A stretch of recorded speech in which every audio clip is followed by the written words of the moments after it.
కూటమి ప్రభుత్వం అధికారంలోకి వచ్చి సంవత్సరం పూర్తయిపోయి ఓ 10 రోజులు గడిచిందేమో.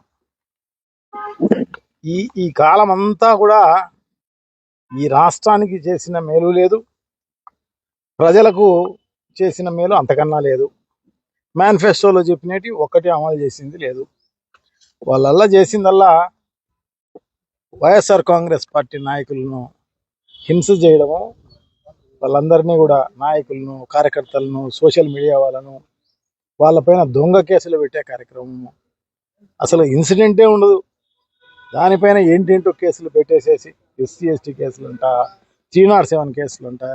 సో ఈ కేసులన్నీ పెట్టి వాళ్ళందరికీ 4 రోజులు 50 రోజులు వాళ్ళకు రానికుండా చేసే కార్యక్రమం, బెయిల్ రానికుండా చేసే కార్యక్రమం చేస్తున్నారు అన్నమాట.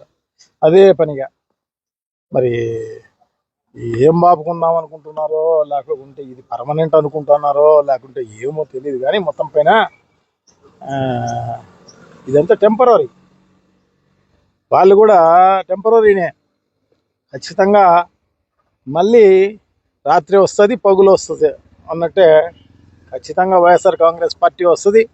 వీళ్ళందరికీ ఇప్పుడైతే ఎవరైతే నాయకులు ఇబ్బందులు చేస్తున్నారో, ఎవరైతే అధికారులు మా వాళ్ళందరినీ కష్టపెడుతున్నారో, ఖచ్చితంగా వాళ్లకు తప్పదు శిక్ష. ఖచ్చితంగా వాళ్లకు చూపెడతాం సినిమా, తప్పకుండా జరుగుతుంది. చాలా దారుణం. రాష్ట్ర వ్యాపితంగా ఇదే కార్యక్రమం. దాంట్లో భాగంగా ఇప్పుడు పులివెందులలో కూడా అదే కార్యక్రమం.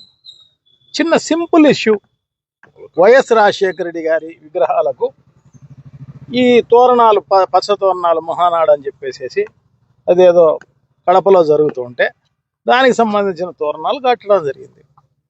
దారుణం కదా అది. నైతికంగా కూడా ఇంకొక పార్టీకి సంబంధించిన లీడరు, అందులో ఆయన జాతీయ నాయకుడు, ఆయనకు పచ్చ తోరణాలు కట్టడం అనేది నిజంగా చాలా దారుణం. వాళ్ళకి ఎట్లా మనసు ఒప్పిందో, వాళ్ళు ఎందుకు కట్టించినారు కానీ. సో అది ఎవరికైనా కూడా, చూసే వాళ్ళకు కూడా అసహ్యంగా ఉంటుంది, వాళ్ళకు కూడా అనిపిస్తుంది ఎందుకు కట్టినారని చెప్పేసి. అందుకోసం వాళ్ళు తీసేసిండొచ్చు. తీసేసిన దానికి చూడండి ఎంత దారుణం. 307 కేసులు పెట్టే కార్యక్రమం చేయడం జరిగింది. ఎంత దారుణం. అసలు ఇన్సిడెంటే లేదు కదా, తీసింది తోరణాలు, దానికి సంబంధించిన కేసు పెట్టవచ్చు. ఒకవేళ వాళ్ళంతా మున్సిపాలిటీకి, కమిషనర్కు రికమెండేషన్ చేయడం జరిగింది, డిఎస్పీ గారికి, పోలీసులకు తెలియజేయడం జరిగింది ఈ రకంగా కట్టడం అన్యాయము అని చెప్పేసి. సో నైతికంగా వాళ్ళు తీసేయాల్సిన అవసరం తప్పకుండా ఉంది. సో అట్లా తీసేయకపోగా ఈ రకంగా వైఎస్ఆర్ కాంగ్రెస్ పార్టీకి క్రియాశీలకంగా ఎవరైతే పనిచేస్తారో ఈ పులివెందులలో వాళ్ళందరినీ కేసులో, అసలు ఊర్లో లేని వాళ్ళందరినీ కూడా దీంట్లో కేసులో పెట్టించే కార్యక్రమం అంతా చేయడం జరిగింది. సో వాళ్ళందరికీ కూడా ఏమంటే రిపీటెడ్గా ఈ కేసులు పెట్టి వాళ్లకు రౌడీ షీట్లు ఇంకోటి ఓపెన్ చేపించి వీళ్ళందరినీ ఎలక్షన్లకు కూడా బయట తిరక్కోకుండా చేయాలనేదే ఉద్దేశం అన్నమాట. సో భయపెట్టాలా, ఎలక్షన్లలో తిరగనీయకుండా చేయాలి, రేపు స్థానిక సంస్థల ఎలక్షన్స్ జరుగుతున్నాయి అని చెప్పేసి వాళ్ళు ఈ రకంగా క్రిమినల్ మైండ్ కలిగిన వాళ్ళు కాబట్టి ఆ రకంగా క్రిమినల్, ఒక బ్రూటల్ లాగా వ్యవహరించే కార్యక్రమం చేయడం జరుగుతుంది అన్నమాట. ప్రజాస్వామ్యంలో ఉన్న వాళ్ళందరూ కూడా ఖండించాల్సిన అవసరం తప్పకుండా ఉంది. జగన్మోహన్ రెడ్డి గారి పరిపాలన ఇట్లా కాదు. పార్టీలకు అతీతంగా, కులాలకు అతీతంగా, మతాలకు అతీతంగా, వర్గాలకు అతీతంగా ఎవరైతే అర్హులు ఉన్నారో వాళ్ళందరికీ సంక్షేమ కార్యక్రమాలు ఇవ్వడంతో పాటు ఇట్లా ఈ రకంగా దొంగ కేసులు ఇవన్నీ కూడా పెట్టిన పరిస్థితే లేదు, ఎవరిని హింసించిన పరిస్థితి లేదు. ఇంతకుముందు బీటెక్ రవి అనే ఆయన ఇక్కడ స్థానికంగా ఉన్న నాయకుడు, ఆయనే చెప్పడం జరిగింది అనమాట. ఎందుకంటే జగన్మోహన్ రెడ్డి గారు అనుకుంటే నేను ఒక్క నిమిషం ఉండనని.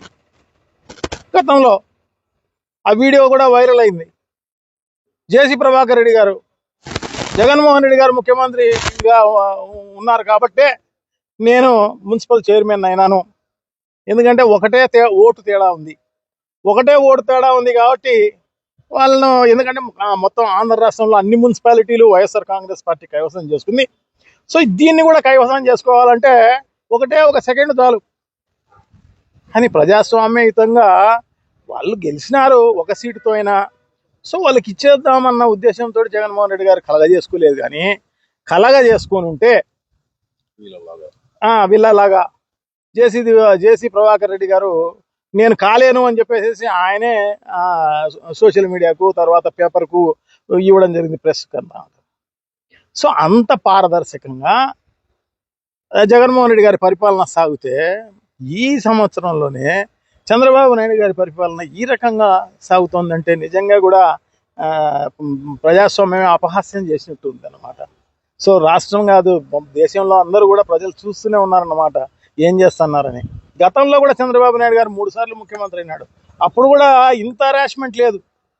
సో ఇప్పుడు ఏమన్నా నారా లోకేష్ ఏమన్నా తోడైనాడేమో కానీ మొత్తం పైన సో ఇంత దారుణంగా శాంతి భద్రతలను కరువు అయిపోయి ఈ రాష్ట్రంలో నిజంగా కూడా చాలా దారుణం. ఎక్కడ చూసినా అత్యాచారాలు, ప్రతిరోజు అత్యాచారాలు, ప్రతిరోజు ఎర్రచందనం కేసులు, ప్రతిరోజు గంజాయి కేసులు, ఎక్కడ చూసినా ఇది అసలు ప్రభుత్వం అనేది ఉందా?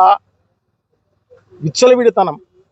స్థానిక నాయకులైతే ఇంకా ఇసుక, మట్టి, ప్యాకెట్ క్లబ్బులు, ఎక్కడ చూసినా కూడా అంత దారుణంగా ఈ రాష్ట్రంలో పరిపాలన సాగుతున్న పరిస్థితి అన్నమాట. సో డెఫినెట్గా ప్రజాస్వామ్యంలో ఉన్న వాళ్ళందరూ కూడా ఎవరైనా కూడా ఖండించాల్సిన అవసరం తప్పకుండా ఉంది. ఖచ్చితంగా ఇది అరికట్టాల్సిన అవసరం తప్పకుండా ఉంది. సో అధికారులు కూడా ఆ తెలుగుదేశం పార్టీకినో లేకపోతే పవన్ కళ్యాణ్నో లేకుంటే నారా లొకేషన్ చూసి వాళ్ళు ఏమన్నా ఇది ఏమన్నా పర్మనెంట్ అనుకుంటున్నారేమో. ఖచ్చితంగా అధికారులు గుర్తుపెట్టుకోవాల్సిన అవసరం తప్పకుండా ఉంది. ఇది టెంపరరీ అన్నమాట. టెంపరరీని పర్మనెంట్గా భావించి ఈ రకంగా చేస్తున్నారేమో. ఖచ్చితంగా వాళ్లకు ఏదైతే మూల్యం చెల్లించుకోక తప్పదన్నమాట. ప్రతి ఒక్కరూ తప్పనిసరిగా యూట్యూబ్లోకి వెళ్ళి కడప వార్తను లైక్ చేయండి, సబ్స్క్రైబ్ చేయండి. ఇట్లు మీ జి రమణయ్య, ఎడిటర్, కడప వార్త.